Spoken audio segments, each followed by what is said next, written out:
Hi అండి, welcome to my channel. Protein fibre ఎక్కువ ఉండే హెల్దీ స్నాక్స్ని చేసేసుకుందామా. ఇప్పుడు శనగలతో అండి, ఇది సూపర్గా ఉంది టేస్ట్ మాత్రము. శనగల్ని నేను బాయిల్ చేసి పక్కన పెట్టేసుకున్నాను.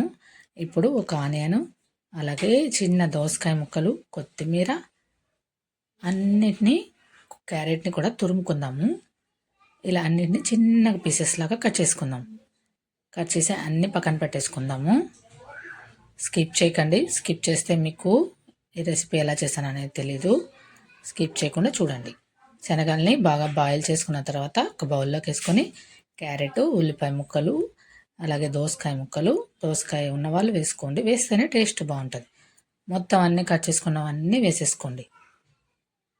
అన్నీ వేసేసి సాల్టు, అలాగే జీలకర్ర పొడి, కొంచెం చాట్ మసాలా, కారం, మీకు రుచికి తగినంత కారం, నిమ్మకాయ వేసుకొని, అలాగే పల్లీలు ఫ్రై చేసుకున్నవి కొన్ని వేసుకున్నాను. ఫ్రై చేసి కొంచెం మిక్సీ కచ్చాబచ్చగా కొట్టినవి, అలాగే మిక్చర్ కానీ సేవ్ కానీ ఉంటే వేసుకొని కలిపేసుకొని పైన కొన్ని సేవ్ వేసుకొని డెకరేషన్కి. చూసారా, సూపర్గా ఉంది కదా. మీకు కూడా కావాలా అయితే ట్రై చేసేసి ఎలా ఉందో చెప్పండి. మా ఛానల్ని సబ్స్క్రైబ్ చేసుకొని లైక్ కొట్టండి, ఒక హైప్ ఇవ్వండి.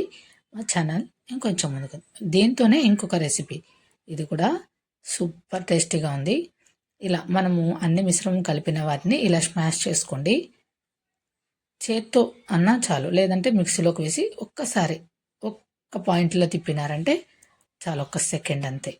అలా కచ్చబచ్చగా ఉన్న వాటిని ఇలా బ్రెడ్ని ఫ్రై చేసుకొని ఇలా లోపల మిశ్రమాన్ని మొత్తం పెట్టేసి సాల్ట్ అవన్నీ వేసేసి పెట్టిన తర్వాత అంతే, రెండు వైపులనైతే ఇంకొకసారి హీట్ చేసుకొని అంతే మయోనీ వేసుకొని తింటే సూపర్గా ఉందండి టేస్ట్.